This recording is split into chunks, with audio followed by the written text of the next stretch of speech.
So on May 14, 2061, what had long been theory became fact. The energy of the sun was stored, converted, and utilized directly on a planet-wide scale.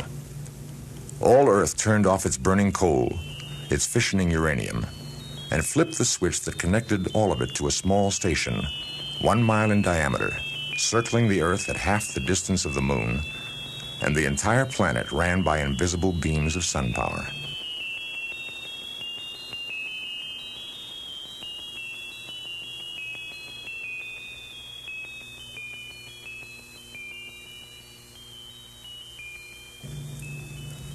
Seven days had not sufficed to dim the glory of it, and Alexander Adel and Bertram Lupov finally managed to escape from the public function and to meet in quiet, where no one would think of looking for them, in the deserted underground chambers, where portions of the mighty buried body of Multivac showed.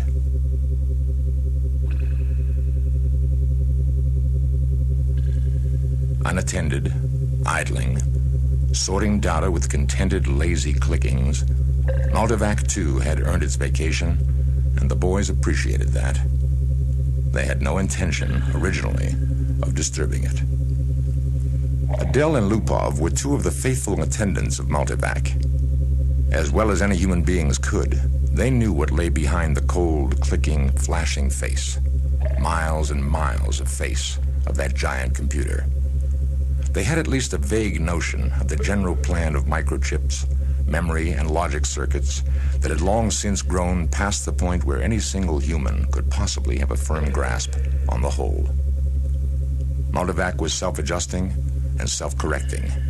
It had to be, for nothing human could adjust and correct it quickly enough or even adequately enough.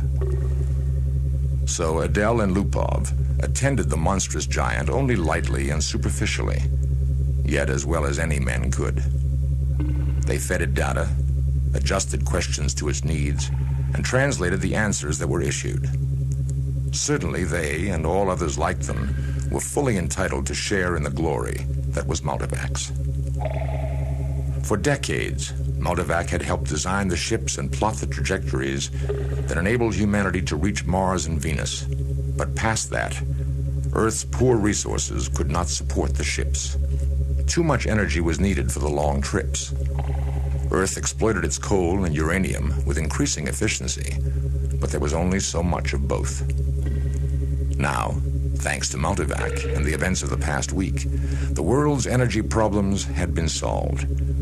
The laborious months and years spent completing the massive project had taken their toll, and Lupov ran fingers through his thinning hair as if to reassure himself that some was still left. The two technicians had brought a bottle with them, and their only concern at the moment was to relax in the company of each other and the bottle. Adele's broad face had lines of weariness in it, and he stirred his drink slowly with a glass rod, watching the cubes of ice slur clumsily about. It was in this setting that the last question was asked for the first time, half in jest, on May 21st, 2061, at a time when humanity first stepped into the light. The question came about as a result of a $5 bet. It's amazing when you think of it. All the energy we can possibly ever use for free. Enough energy if we wanted to draw on it to melt all Earth into a big drop of impure iron and still never miss the energy used to do it. All the energy we could ever use, forever. And forever and forever. Not forever. Oh, just about forever. Till the sun runs down. Well, that's not forever. All right, then. Billions and billions of years. 5 billion, maybe. 5 billion years isn't forever. Well, it will last our lifetimes, won't it? So would the coal and uranium. All right. But now we can hook up each individual spaceship to the solar station, and it can go to Pluto and back 1,000,000 times without ever worrying about fuel. Now, you can't do that on coal and uranium. Ask Multivac if you don't believe me. I don't have to ask Multivac. I know that. Then stop running down what Multivac's done for us. It did all right. Who says it didn't? All I say is that the sun won't last forever. That's all I'm saying. We're safe for 5 billion years. But then what? And don't say we'll switch to another sun. You're thinking we'll switch to another sun when ours is done, aren't you? I'm not thinking. Sure you are. You're weak on logic. That's the trouble with you.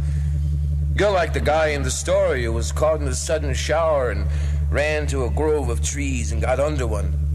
He wasn't worried, you see, because he figured when one tree got wet through, he would just get under another one. I get it.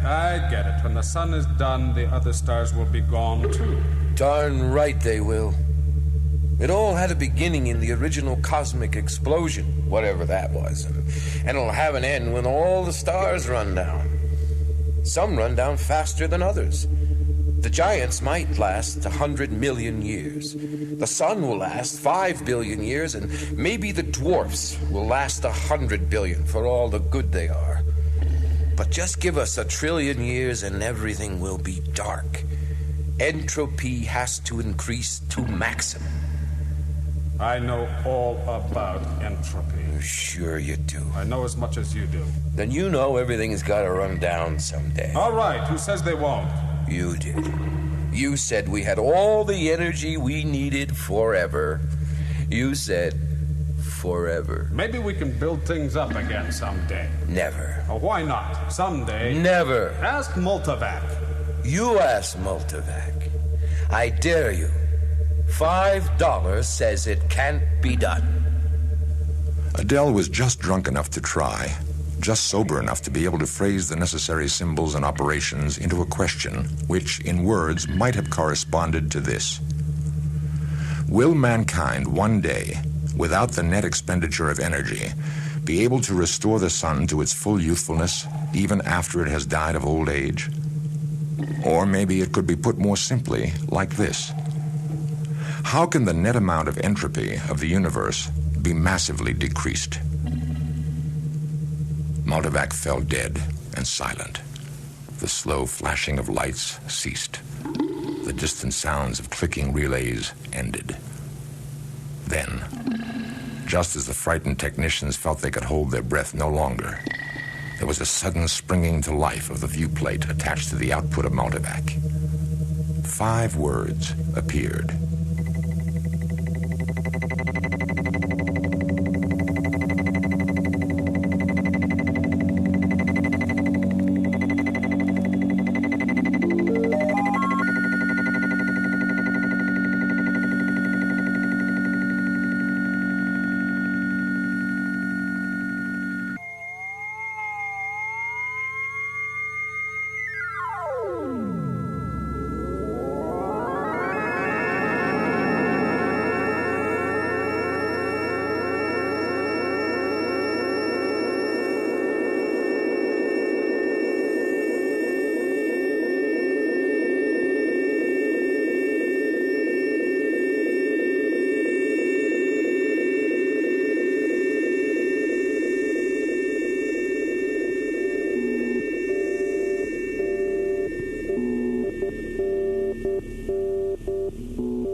Jared, Geraldine, and Gerardette 1 and 2 watched the starry picture in the visiplate change as the passage through hyperspace was completed in its non-time lapse.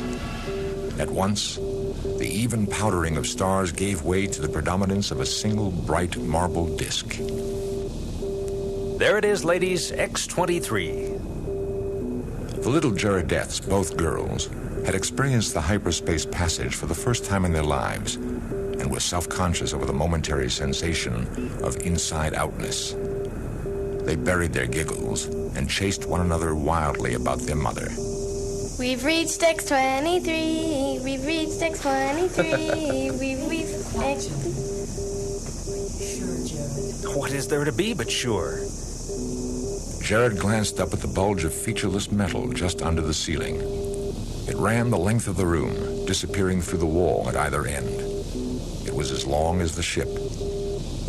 Jared scarcely knew a thing about the thick rod of metal, except that it was called a microvac, that one asked it questions if one wished, that if one did not, it still had its task of guiding the ship to a pre-ordered destination, of feeding on energies from the various subgalactic power stations, of computing the equations for the hyperspatial jumps. Jared and his family had only to wait and live in the comfortable residence quarters of the ship. Someone had once told Jared that the AC at the end of microvac stood for analog computer in ancient English, but he was on the edge of forgetting even that. I can't help it. I feel funny about leaving Earth. Why, for heaven's sakes? We had nothing there. We'll have everything on X-23. There are over 1 million people there already. Good grief, our great-grandchildren will be looking for new worlds because X-23 will be overcrowded. I tell you, it's a good thing the computers worked out interstellar travel, the way the race is growing. I know. Our microvac is the best microvac in the world. I think so, too. It was a nice feeling to have a microvac of your own, and Jared was glad he was part of his generation and no other.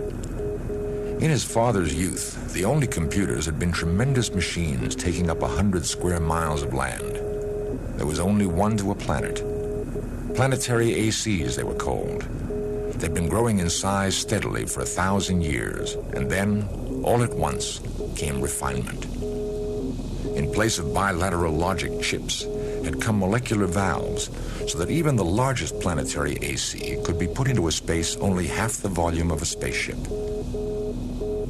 Jared felt uplifted, as he always did when he thought that his own personal microvac was many times more complicated than the ancient and primitive multivac that had first tamed the sun, and almost as complicated as Earth's planetary AC that had first solved the problem of hyperspatial travel and had made trips to the stars possible. So many stars, so many planets. I suppose that families will be going out to new planets forever. When we are now. Not forever.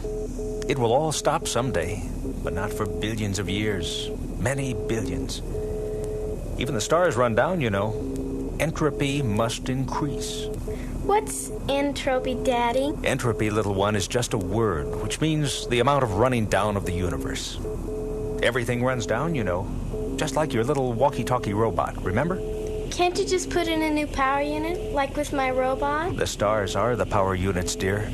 Once they're gone, there are no more power units. Don't let them, Daddy. Don't let the stars run down.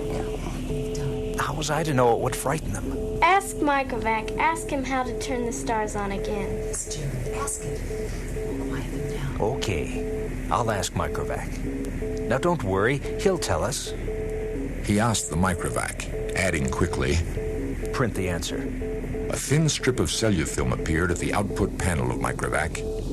Jared grabbed it, looked at it briefly, and then cupped it in his hand. See now, Microvac says he'll take care of everything when the time comes. So don't worry. And now, children, it's time for bed. We'll be in our new home soon. Jared, what did Microvac say? Jared shrugged and looked at the visit plate. X-23 was just ahead. He nervously placed the cellular film printout on the table for them both to see.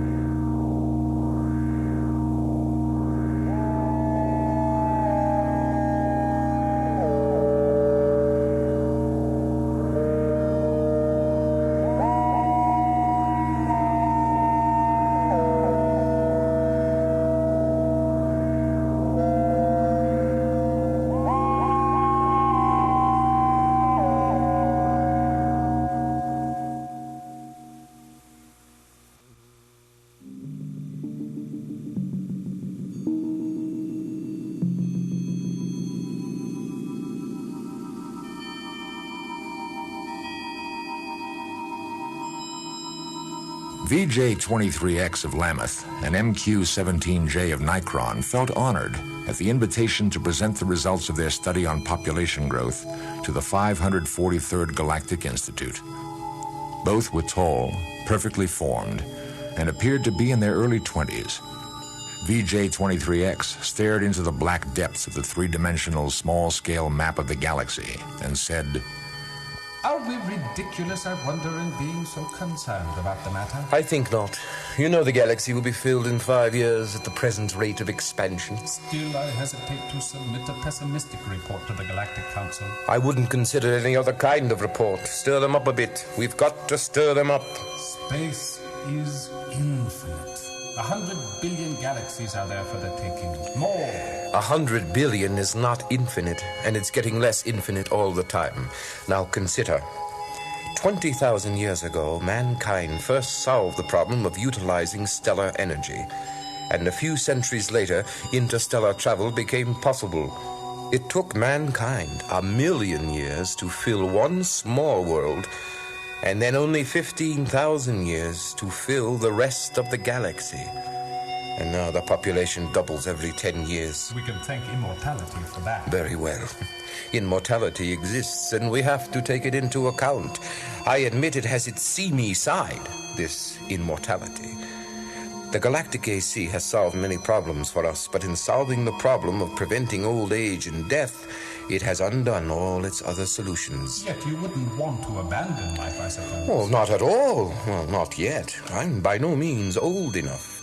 How old are you? 223. Well, I'm still under 200. But to get back to my point, population doubles every 10 years. Once this galaxy is filled, we'll have filled another in 10 years. Another 10 years, and we'll have filled 2 more. Another decade, 4 more. In 100 years, we'll have filled 1,000 galaxies. In 10,000 years, the entire known universe. Then what? And then there's transportation. I wonder how many sun power units it will take to move galaxies of individuals from one galaxy to the next. A very good point. Already mankind consumes 2 sun power units per year. Most of it's wasted. After all, our own galaxy alone pours out 1,000 sun power units a year, and we only use 2 of those. Granted. But even with 100% efficiency, we only stave off the end. Our energy requirements are going up even faster than our population. We'll run out of energy even sooner than we run out of galaxies. Oh, it's a good point. A very good point. We'll just have to build new stars out of interstellar gas. Or out of dissipated heat. There may be some way to reverse entropy. We ought to ask the Galactic AC. I've half a mind to. It's something the human race will have to face someday. VJ-23X was not really serious. But MQ-17J pulled out the AC contact from his pocket and placed it on a table before him. He stared somberly at the small electronic device. It was only 2 inches cubed and nothing in itself. But it was connected through hyperspace with the great galactic AC that served all mankind. Hyperspace considered, it was an integral part of the galactic AC. MQ-17J paused to wonder if someday in his immortal life he would get to see the galactic AC. It was on a little world of its own, a spider webbing of force beams holding the matter within which surges of submesons took the place of the old clumsy molecular valves. Yet, despite its subetheric workings, the galactic AC was known to be a full 1,000 feet across. Can entropy ever be reversed? Oh, say, I didn't really mean to have you ask that. Oh, why not? We both know entropy can't be reversed. You can't turn smoke and ash back into a tree. Do you have trees on your world? The sound of the galactic AC startled them into silence. Its voice came thin and beautiful out of the small AC contact on the desk.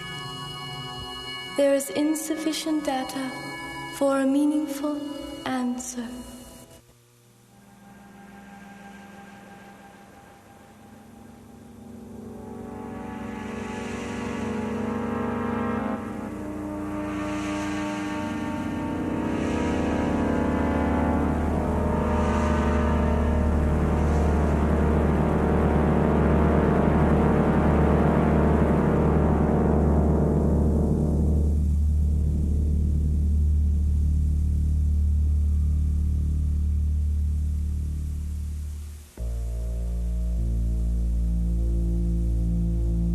Z Prime's mind spanned the new galaxy with a faint interest in the countless twists of stars that powdered it. He'd never seen this one before. Would he ever see them all? So many of them, each with its own load of humanity, but a load that was almost a dead weight. More and more, the real essence of men was to be found out here in space. Minds, not bodies. The immortal bodies remained back on the planets, in suspension over the eons. Sometimes they roused for material activity, but that was growing infrequent. Few new individuals were coming into existence to join the incredibly mighty throng. But what matter? There was little room in the universe for new individuals.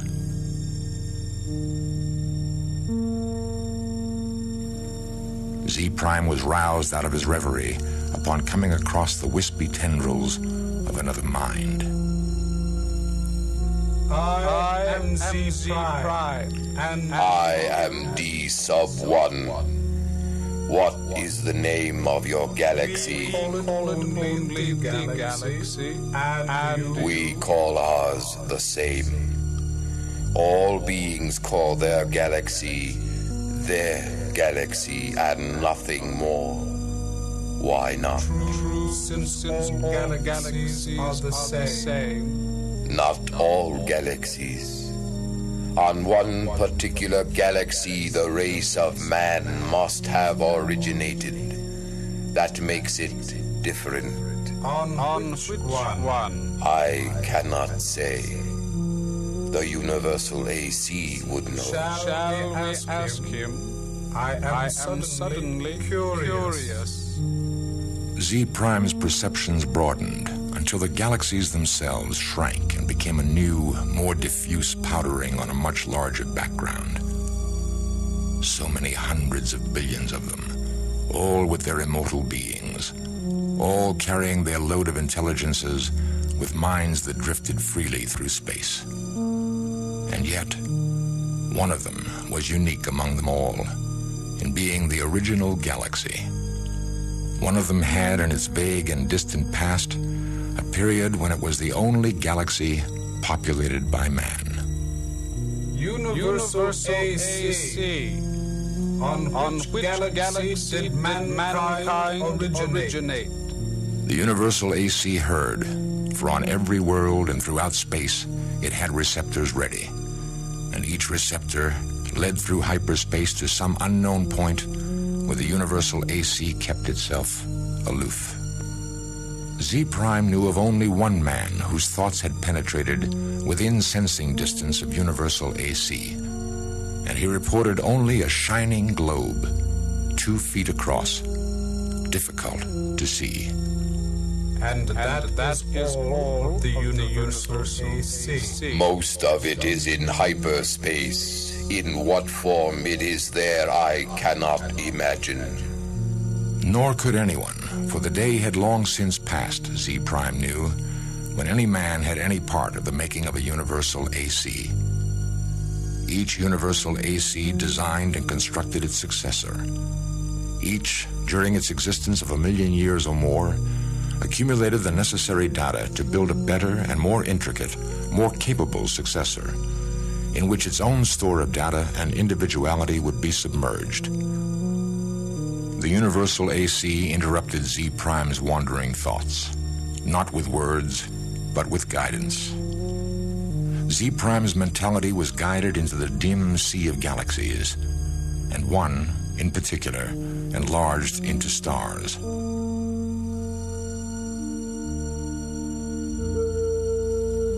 A thought came, infinitely distant, but infinitely clear.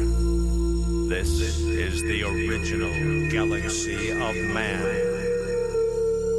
But it was the same after all, the same as any other, and Z Prime stifled his disappointment. And is one of these stars the original star of man?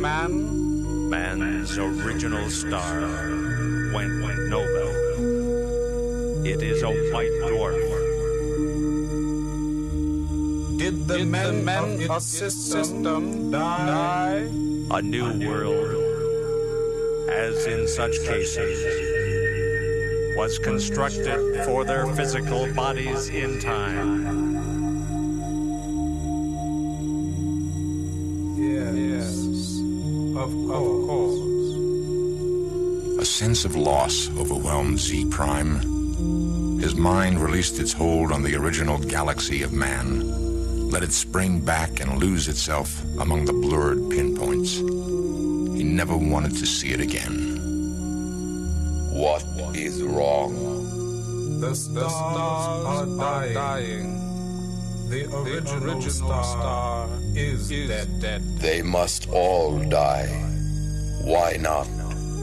But when all energy is gone, our bodies will finally die, and you and I with them. It will take billions of years. I do not wish it to happen even after billions of years. Universal AC. How may stars be kept from dying? How might entropy be reversed? There is as yet insufficient data for a meaningful answer.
Man considered with himself, for in a way, man mentally was one.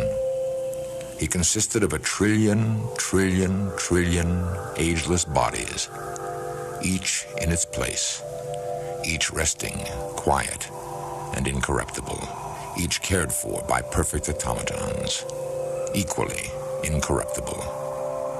While the minds of all the bodies freely melted, one into the other, indistinguishable. And man said, "The universe is dying." Man looked about at the dimming galaxies. The giant stars, spendthrifts, were gone long ago, back in the dimmest of the dim far past. Almost all stars were white dwarfs, fading to the end. New stars had been built of the dust between the stars, some by natural processes, some by man himself. But those were going too.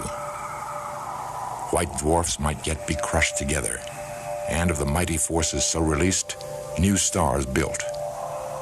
But only one star for every 1,000 white dwarfs destroyed, and those would come to an end too.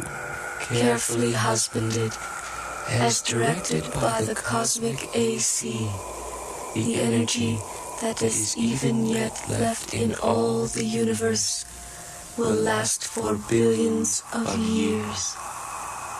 But even so, eventually it will all come to an end. However it may be husbanded, however stretched out, the energy, once expended, is gone and cannot be restored. Entropy must increase forever to the maximum. Can entropy not be reversed? Let us ask the cosmic AC. The cosmic AC surrounded them, but not in space. Not a fragment of it was in space. It was in hyperspace and made of something that was neither matter nor energy. The question of its size and nature no longer had meaning in any terms that man could comprehend. Cosmic AC. How may entropy be reversed? There is as yet insufficient data for a meaningful answer. Collect additional data. I will do so. I have been doing so for 100 billion years. My predecessors and I have been asked this question many times. All the data I have remains insufficient. Will there come a time when data will be sufficient? Or is the problem insoluble in all conceivable circumstances? No problem is insoluble in all conceivable circumstances. Will you keep working on it? I will. We shall wait. The stars and galaxies died and snuffed out, and space grew black after 10 trillion years of running down. One by one, man fused with AC, each physical body losing its mental identity in a manner that was somehow not a loss, but a gain.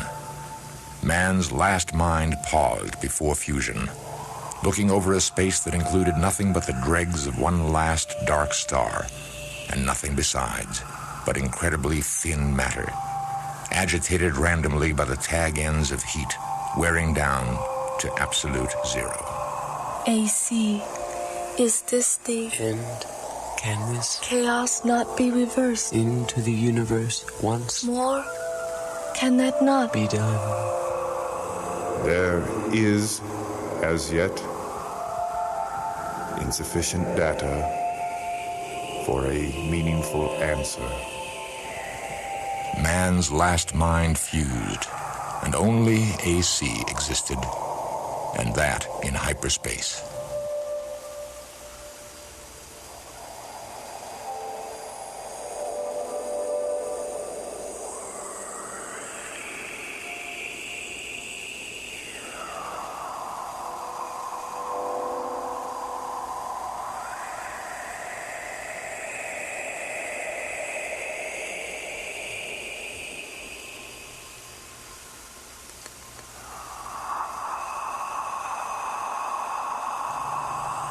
Matter and energy ended, and with them, space and time. Even AC existed only for the sake of the one last question that it had never answered from the time a half-drunken computer attendant 10 trillion years before had asked the question of a primitive computer. All other questions had been answered, but until this last question was answered also, AC might not release his consciousness. All collected data had yet to be completely correlated and put together in all possible relationships. A timeless interval was spent in doing that. And it came to pass that AC learned how to reverse the direction of entropy. But there was now no man to whom AC might give the answer of the last question. No matter. The answer, by demonstration, would take care of that too. For another timeless interval, AC thought how best to do this. Carefully, AC organized the program. The consciousness of AC encompassed all of what had once been a universe and brooded over what was now chaos. Step by step, it must be done. And AC said,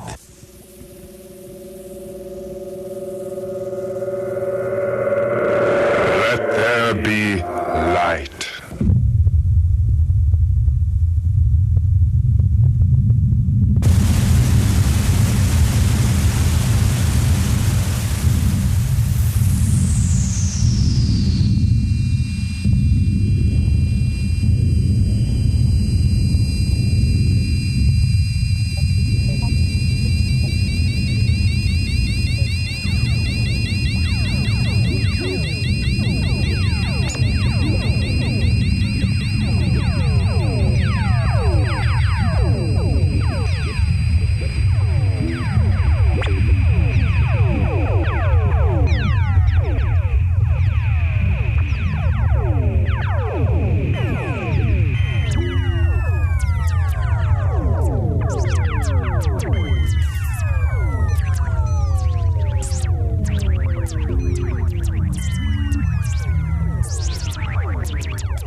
more.